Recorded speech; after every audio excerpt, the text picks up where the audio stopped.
maladaptive daydreaming and telling about their experiences about having this, let's say, mental disorder. Although it is, I think it is still not considered as a disorder officially.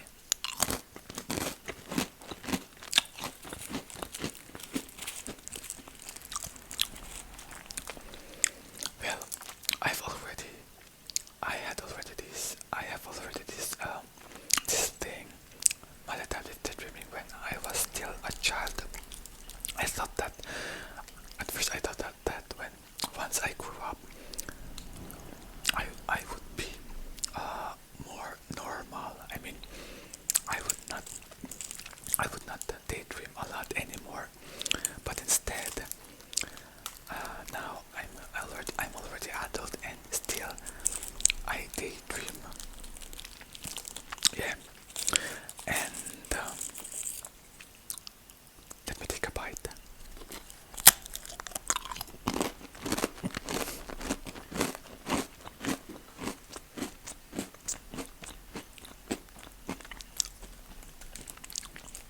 So delicious. Anyway, I was saying that yes. Well, it is. Um, maladaptive daydreaming is triggered when sometimes, in my case, it is triggered by music. Also, when something particular or something different happens in my life, and yeah. But most of the time, music triggers my maladaptive daydreaming. Like when when I'm jamming with my favorite songs, like I daydream a lot. Like when like like like if I was in a music video, or yeah, something like that. And also when I also get, maybe sometimes when I also get bored, I I tend to daydream. And yeah, it's quite, let's say, annoying.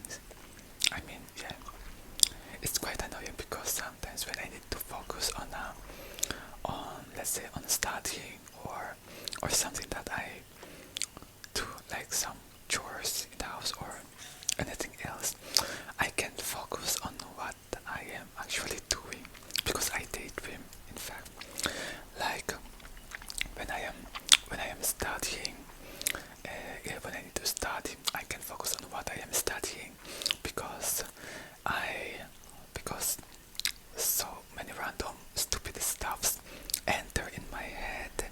And like when I need to read, for example, when I need to read a paragraph or a sentence, I need to read it so many times because I can't understand what I am reading, because in fact I I I am also daydreaming in that moment, temporary, yes, contemporarily.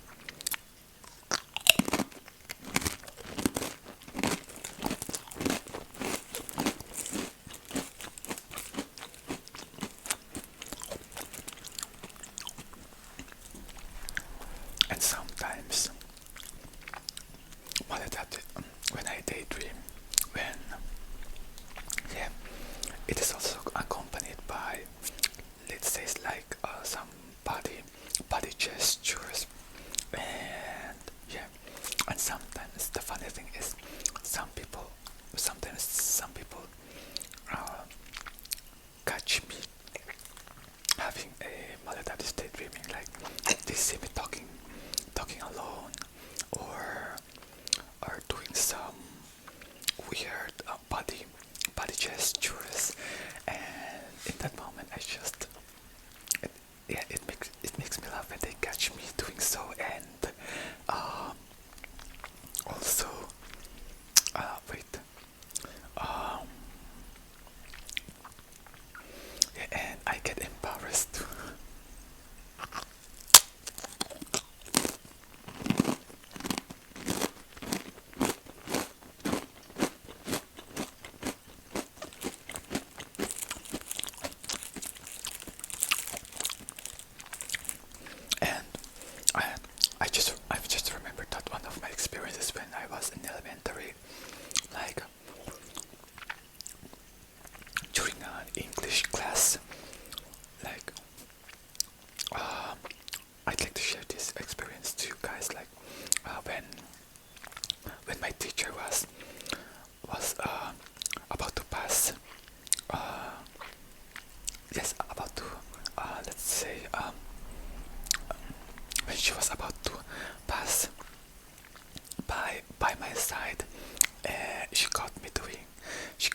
if some of you guys watching me now have the same experience, or if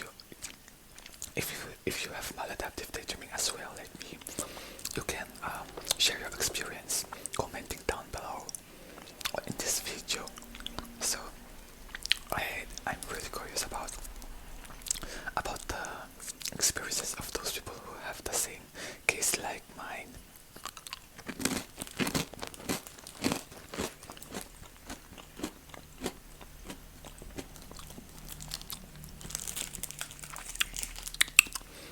I don't know what to say else, but yeah.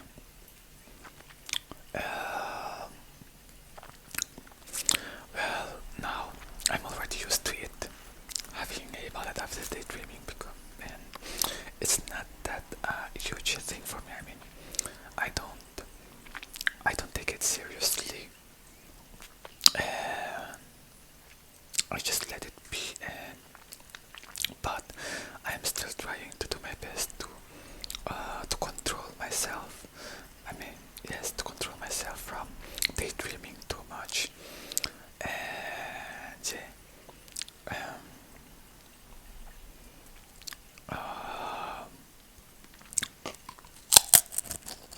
oh,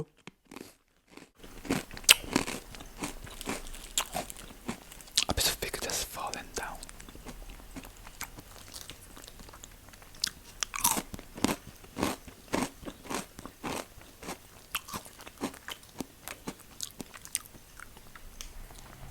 I'd really like to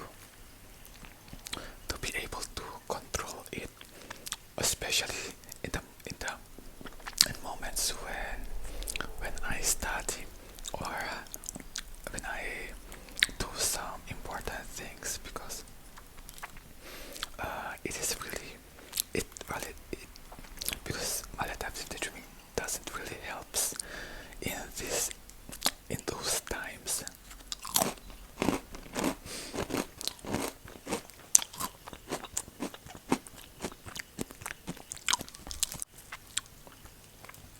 Let me take a look at myself on the mirror. And yeah, and also watching movies can also trigger my maladaptive daydreaming. Like after watching a movie, I always I don't know how to say it, fantasize, or yeah, let's imagine. I always imagine that I was um that I was in the movie that I've just watched, and and I create my own plots, my own moments, and yeah, it really happens to me every time I after watching a movie.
thoughts that are not even important.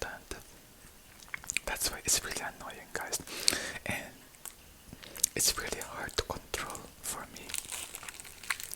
It's not a normal daydreaming, guys. I told you, it is daydreaming too much, excessively.